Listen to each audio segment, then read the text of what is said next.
नमस्कार naval veterans, कैसे हैं? मजे में रहना चाहिए। दोस्तों के साथ एंजॉय करना बिल्कुल ना भूलें। तो दोस्त के साथ पार्टी, अब पार्टी याद रखिए, यही क्योंकि आपको खुशियां ही आपका असली धन है। पैसा कमाने से कुछ नहीं होता है, उसको समाज में, अपने परिवार में, अपने रिश्तेदारों में, अपने दोस्तों के साथ उसको खर्च भी कीजिए और एंजॉय कीजिए। यही असली जीवन है। तो देखा जाए, हम आज ग्लोबलाइजेशन में जी रहे हैं। कोई कहाँ रहता है, कहाँ निकल जाता है। At the time of retirement आपका जिला सैनिक बोर्ड किसी भी कारणवश हो, कहीं एक पर्टिकुलर गांव में जहां पैतृक रहता है, जनरली वहीं होता है, वहां डाल देते हैं। लेकिन दोस्त, समय बदलते रहता है और 10 साल के बाद लाइफ कहाँ से कहाँ चली जाती है। अब 10 साल के बाद हो सकता है आपको अपने बच्चों के ऊपर डिपेंडेंट रहना पड़े, या बच्चे को अपना कहीं और वो जॉब करते हैं जिनके कारण आपको वहाँ सेटल होना पड़े। कारण कुछ भी हो सकता है, यानी आपका रेसिडेंस चेंज हो जाता है परमानेंटली। बहुत सारे केस में, 50% केस में तो ऐसा देखता हूँ कि बहुत सारे लोगों का अपना रेसिडेंस चेंज कर लेते हैं। और याद रखिए, चूँकि आपका जिला सैनिक बोर्ड कहीं और है, फ्यूचर में कभी ज़रूरत पड़ता है तो आपको परेशानी का सामना करना पड़ता है। और नेवल पेंशन ऑफिस को भी बहुत सारे परेशानी का सामना करना पड़ता है। अगर वो पत्राचार करते हैं, आपके साथ करस्पॉन्डेंस करना चाहते हैं और आपके पुराने एड्रेस पर जहां आपने दिया है नेवल पेंशन ऑफिस में at the time of retirement, वहां पर कोई नहीं रहता है, जिसके कारण जो कोई कोरिजेंडम पीपीओ इशू होता है तो वो रिटर्न हो जाता है। तो ये आपका काम बनता है कि अगर आपने अपना परमानेंट एड्रेस चेंज किया है, रेसिडेंस चेंज किया है, तो आप उसको नेवल पेंशन ऑफिस में जरूर इंटीमेट कीजिए। और साथ में हो सके तो जिला सैनिक बोर्ड को भी आप चेंज कीजिए। ये बहुत ही जरूरी है दोस्तों। इसका बहुत ज़्यादा उपयोग है आपके, अगर भविष्य में अगर आप इसका कुछ फ़ायदा उठाना चाहते हैं और स्मूथली आप एक सर्विसमैन का बेनिफिट उठाना चाहते हैं, तो ये काम आप टॉप प्रायोरिटी में कर लीजिए। तो आपको आज बातें करने वाला हूँ इस वीडियो में उस टॉपिक के ऊपर कि परमानेंट एड्रेस कैसे चेंज करें। परमानेंट एड्रेस चेंज करने के लिए आपको ज़्यादा hi fi sine theta cos theta करने की जरूरत नहीं है। ये चूंकि आपने परमानेंट रेसिडेंस चेंज किया है, रेसिडेंस, तो 100% आपको रेसिडेंस प्रूफ भी होगा। तो आपको फुल एड्रेस वाला रेसिडेंस प्रूफ आपको देना पड़ेगा। तो सबसे पहले आपको क्या देना पड़ेगा? आपको आधार कार्ड। आजकल सबको मालूम है कि आधार कार्ड में सारा चीज, आपका phone number, date of birth, address, सब कुछ लिखा रहता है आधार कार्ड में। यानी आप आधार कार्ड में फोटो भी रहेगा, एड्रेस भी रहेगा, फोन नंबर रहेगा। आप जहां भी अपना परमानेंट एड्रेस चेंज किए, वहां का अपने आधार कार्ड चेंज कर ले एड्रेस, वो आप उसमें attested copy of Aadhaar card दे सकते हैं। उसके साथ और भी कोई 2 डॉक्यूमेंट रेसिडेंस प्रूफ का लगा सकते हैं। जैसे आपका इलेक्ट्रिसिटी बिल, लास्ट 2 मंथ का इलेक्ट्रिसिटी बिल लगा दीजिए। वाटर बिल है, अगर आप घर में रहते हैं तो आपको वाटर बिल आता होगा, तो वाटर बिल लगा दीजिएगा।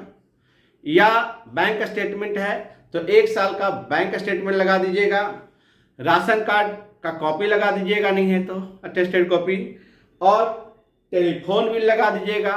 पोस्ट पेड, याद रखें, नॉट प्रीपेड, मोबाइल का नहीं, पोस्ट पेड टेलीफोन बिल लगा दीजिएगा तो 2 मंथ का। इन सारे चीज़ों को लगा दीजिएगा।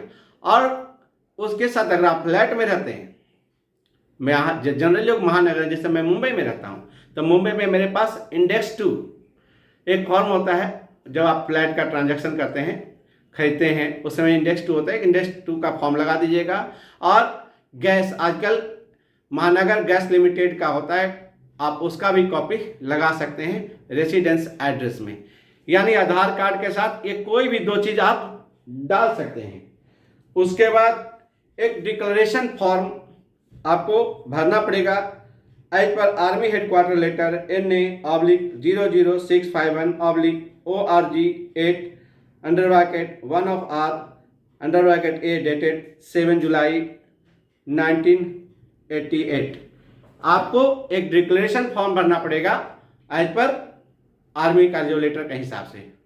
और अगर आपने एक राज्य से दूसरे राज्य में शिफ्ट हो गए हैं, आपको माइग्रेट हो गए हैं एक जगह से दूसरी जगह, कारण चाहे आप जो भी हो, सबका अपना अपना कारण होता है, तो आपको एफिडेविट भी देना पड़ेगा कि आप सो एंड सो स्टेट से सो एंड सो में शिफ्ट कर रहे हैं।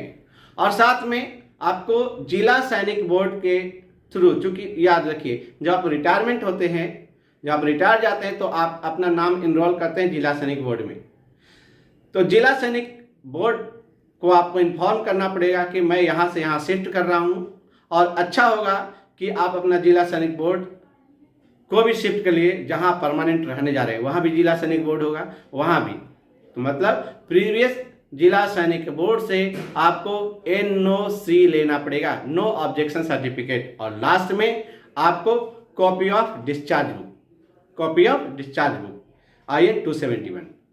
अब बात ये रही जो मैंने बोला था, आर्मी लेटर के हिसाब से आपको डिक्लेरेशन देना पड़ेगा, आपको एफिडेविट बनाना पड़ेगा। ये सारे चीज़ें, एफिडेविट कैसे बनाएं, डिक्लेरेशन फॉर्म कहाँ से मिलेगा, ये बात आपके मन में चल रही होगी। तो ये रहा एफिडेविट कैसे भरते हैं और कहाँ मिलेगा, डिक्लेरेशन फॉर्म कहाँ मिलेगा, ये सारे चीज़ आप यहाँ से पा सकते हैं। जैसे आप कंप्यूटर या लैपटॉप पर आप नेवल पेंशन ऑफिस टाइप करते हैं गूगल क्रोम में, तो आपको NAPN का वेबसाइट ओपन होता है। इस NAPN वेबसाइट में आप देखेंगे होम पेज जब ओपन होगा NAPN इंडियन नेवी का, इस पर आप जैसे ही क्लिक करेंगे तो आपको एक नया डेस्कटॉप पर एक नया आइकॉन आएगा जिसमें 3 लाइन होगा। ये 3 लाइन जो राइट हैंड साइड में सबसे नीचे देख रहे हैं, उसके बगल में मेनू है, और उसके पास बहुत सारे मेनू में home, about, downloads, veterans guide. इस वेटरन्स गाइड पर आप क्लिक करेंगे तो आप देखेंगे केसरिया रंग का ऑफिसर्स जो आइकॉन है उस पर क्लिक कीजिए तो एक सेलर्स आइकॉन आएगा। सेलर्स का ऊपर क्लिक करेंगे तो आपको बहुत सारे ऑप्शन मिल जाएंगे जिसमें बहुत सारे लिंक्स और फॉर्म्स आप डाउनलोड कर सकते हैं। तो सीरियल नंबर 1 से लेकर सीरियल नंबर 39 तक आपको लिंक्स दिए हुए हैं और उसको पढ़ना है और उसको डाउनलोड कर सकते हैं। सीरियल नंबर 9 में देखेंगे description, change of permanent address. यहाँ पर जैसे आप इस लिंक पर क्लिक करेंगे तो आपका ये फॉर्म मोबाइल या कंप्यूटर पर डाउनलोड हो जाएगा, आप उसको प्रिंट आउट ले सकते हैं। अब बात रहा फॉर्म भरने के, डिक्लेरेशन आपको दिया हुआ है, इसमें आपको नेम, रैंक, नंबर, कहाँ से कहाँ शिफ्ट होना, डिस्ट्रिक्ट कहाँ से कहाँ शिफ्ट होना, उसके बाद न्यू एड्रेस क्या होगा, ओल्ड एड्रेस क्या होगा, और आपको नीचे भरना है और नीचे आपका साइन लगेगा। उसके बाद टू द जिला सैनिक बोर्ड, जिला सैनिक बोर्ड को आपको भेज देना है, और जिला सैनिक बोर्ड उसके ऊपर क्या करेगा, आपको जिला सैनिक बोर्ड का जो ऑफिसर्स होगा, वेलफेयर ऑफिसर्स होगा, वो इस पर साइन करेगा और उसके बाद लेटर नंबर देगा, डेटेड देगा, और उसके बाद इसको आपको रिकॉर्ड ऑफिस को भेज देगा चेंज ऑफ होम एड्रेस के लिए। और उसके बाद नेवल रिकॉर्ड ऑफिस, जैसा कि आप नेवल वेटरन्स के लिए बनाया हो तो नेवल वेटरन्स का record office, naval pension office को भेज दिया जाएगा, और उसके बाद आगे का प्रोसीजर नेवल पेंशन ऑफिस करेगा। अब बात रहा एफिडेविट के बाद, तो एफिडेविट भरना बड़ा ही आसान है दोस्त है। इसमें सीरियल नंबर 1 में वही अपना नेम, रैंक, नंबर और नेवी में कब भर्ती हुए थे, नेवी से डिस्चार्ज कब हुए। दूसरा नंबर में नेम ऑफ एक्सर्विसमैन मतलब आपका नाम, son of so and so आपके पिताजी का नाम, रेसिडेंस एड्रेस, और 2 में दिखेगा date as per my service record, my permanent address, full address लिखिएगा, और उसके बाद बी में लिखेगा I am changing my permanent address, old address लिखेगा, फिर न्यू एड्रेस। उसके बाद आपको बताना पड़ेगा कि ये न्यू एड्रेस में क्यों शिफ्ट हो रहे हैं, और बताना पड़ेगा कि भाई ऑल फ्यूचर कॉरस्पॉन्डेंस ये आपके न्यू एड्रेस पर करना है, ये नेवल रिकॉर्ड ऑफिस को बताना पड़ेगा। और I am providing affidavit for the purpose of change of permanent address, और ये एफिडेविट आप उसके लिए बना रहे हैं। और डिपोनेंट का सिग्नेचर मतलब आपका सिग्नेचर रहेगा, और लास्ट में आपको नोटरी करवाना पड़ेगा या फर्स्ट क्लास मजिस्ट्रेट से आपको साइन करवाना पड़ेगा। और इन सारे डॉक्यूमेंट को आपको अरेंज करना है, और अरेंज करने के बाद आपको जिला सैनिक बोर्ड के थ्रू स्पीड पोस्ट से नेवल पेंशन ऑफिस को भेज देना है आपका रिकॉर्ड अपडेट करने के लिए, और बस आपका परमानेंट एड्रेस चेंज। धन्यवाद। जय हिंद, जय भारत।